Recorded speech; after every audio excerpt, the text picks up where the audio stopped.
سورہ قدر، سورہ قدر کا تعارف، مقام نزول۔ سورہ قدر مدنیہ ہے اور ایک قول یہ ہے کہ مکیہ ہے۔ آیات، کلمات اور حروف کی تعداد، اس صورت میں 1 رکوع، 5 آیتیں، 30 کلمے اور 112 حروف ہیں۔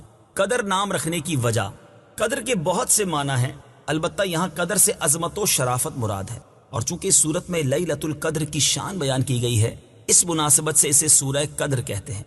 سورہ قدر کے مضامین، اس صورت میں قرآن مجید نازل ہونے کے ابتدائی زمانے کے بارے میں بتایا گیا، اور جس رات میں قرآن مجید نازل ہوا اس کی فضیلت بیان کی گئی کہ یہ رات 1000 مہینوں سے بہتر ہے۔ اس رات میں فرشتے اور حضرت جبریل علیہ السلام اللہ تعالیٰ کے حکم سے اترتے ہیں، اور یہ رات صبح طلوع ہونے تک سراسر سلامتی والی ہے۔ سورہ علق کے ساتھ مناسبت، سورہ قدر کی اپنے سے ماں قبل سورت علق کے ساتھ مناسبت یہ ہے کہ سورہ علق میں اللہ تعالیٰ نے نبی اکرم صلی اللہ تعالیٰ علیہ وآلہ وسلم سے فرمایا تھا کہ آپ اپنے رب عز و جل کے نام سے قرآن پڑھیے جس نے پیدا کیا، اور اس صورت میں قرآن مجید نازل ہونے کی ابتدا کا زمانہ بتایا گیا کہ اسے عظمت و شرافت والی رات لیلۃ القدر میں نازل کیا گیا۔ بسم اللہ الرحمن الرحیم۔ ترجمہ، اللہ کے نام سے شروع جو نہایت مہربان رحمت والا ہے۔ اِنَّا أَنزَلْنَاهُ فِي لَيْلَةِ الْقَدْرِ۔ ترجمہ، بے شک ہم نے اس قرآن کو شب قدر میں نازل کیا۔ اِنَّا أَنزَلْنَاهُ فِي لَيْلَةِ الْقَدْرِ۔ بے شک ہم نے اس قرآن کو شب قدر میں نازل کیا۔ تفسیر صراط الجنان میں ہے، یعنی بے شک ہم نے اس قرآن مجید کو لوح محفوظ سے آسمان دنیا کی طرف یک بارگی شب قدر میں نازل کیا۔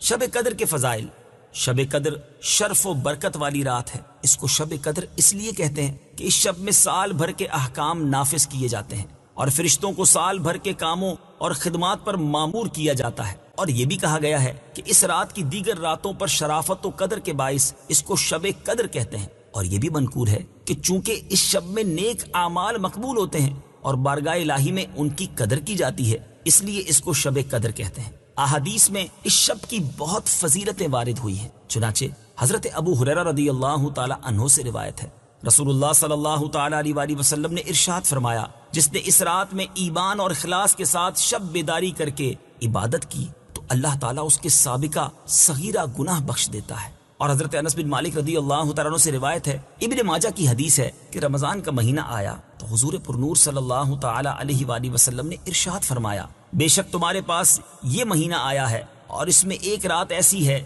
جو 1000 مہینوں سے بہتر ہے۔ جو شخص اس رات سے محروم رہ گیا وہ تمام نیکیوں سے محروم رہا، اور محروم وہی رہے گا جس کی قسمت میں محرومی ہے۔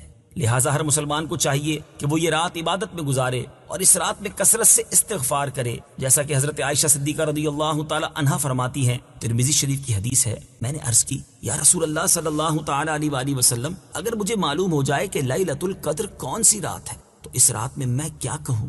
ارشاد فرمایا کہ تم کہو، اللہم انک عفو کریم تحب العفو فاعف عنی۔ اے اللہ، بے شک تو معاف فرمانے والا، کرم کرنے والا ہے، تو معاف کرنے کو پسند فرماتا ہے، تو میرے گناہوں کو بھی معاف فرما دے۔ نیز آپ رضی اللہ تعالی عنہا فرماتی ہیں، اگر مجھے یہ معلوم ہو جائے کہ کون سی رات لیلۃ القدر ہے تو میں اس رات میں یہ دعا بکثرت مانگوں گی، اے اللہ، میں تجھ سے مغفرت اور عافیت کا سوال کرتی ہوں۔ شب قدر سال میں 1 مرتبہ آتی ہے۔ یاد رہے کہ سال بھر میں شب قدر 1 مرتبہ آتی ہے، اور کثیر روایت سے ثابت ہے کہ وہ رمضان المبارک کے آخری عشرے میں ہوتی ہے، اور اکثر اس کی بھی طاق راتوں میں سے کسی ایک رات میں ہوتی ہے۔ بعض علماء کے نزدیک رمضان المبارک کی 27ویں رات شب قدر ہوتی ہے، اور یہی حضرت امام اعظم رضی اللہ تعالی عنہ سے مروی ہے۔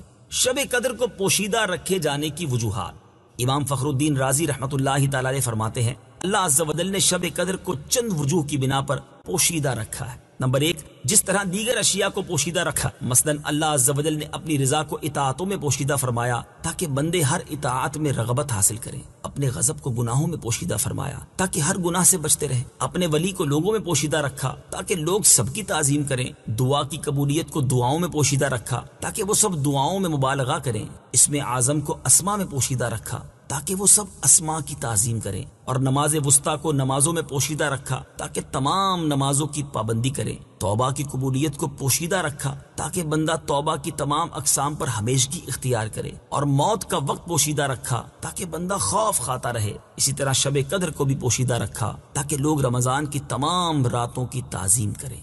نمبر 2، گویا کہ اللہ تعالیٰ ارشاد فرماتا ہے اگر میں شب قدر کو معین کر دیتا اور یہ کہ میں گناہ پر تیری جرت کو بھی جانتا ہوں، تو اگر کبھی شہوت تجھے اس رات میں گناہ کے کنارے لا چھوڑتی اور تو گناہ میں مبتلا ہو جاتا، تو تیرا اس رات کو جاننے کے باوجود گناہ کرنا لا علمی کے ساتھ گناہ کرنے سے زیادہ سخت ہوتا، بس اس وجہ سے میں نے اسے پوشیدہ رکھا۔ نمبر 3، گویا کہ ارشاد فرمایا میں نے اس رات کو پوشیدہ رکھا تاکہ شرعی احکام کا پابند بندہ اس رات کی طلب میں محنت کرے اور اس محنت کا ثواب کمائے۔ نمبر 4، جب بندے کو شب قدر کا یقین حاصل نہ ہوگا تو وہ رمضان کی ہر رات میں اس امید پر اللہ عز و جل کی اطاعت میں کوشش کرے گا کہ ہو سکتا ہے کہ یہی رات شب قدر ہو۔ وما أدراك ما ليلة القدر ليلة القدر خير من 1000 شهر۔ ترجمہ، اور تجھے کیا معلوم کہ شب قدر کیا ہے؟ شب قدر 1000 مہینوں سے بہتر ہے۔ ليلة القدر خير من 1000 شهر۔ شب قدر 1000 مہینوں سے بہتر ہے۔ تفسیر صراط الجنان میں ہے، یہاں سے شب قدر کے عظیم فضائل بیان کیے جا رہے ہیں۔ چنانچہ شب قدر کی ایک فضیلت یہ ہے کہ شب قدر ان 1000 مہینوں سے بہتر ہے جو شب قدر سے خالی ہوں، اور اس ایک رات میں نیک عمل کرنا 1000 راتوں کے عمل سے بہتر ہے۔ 1000 مہینوں سے بہتر ایک رات۔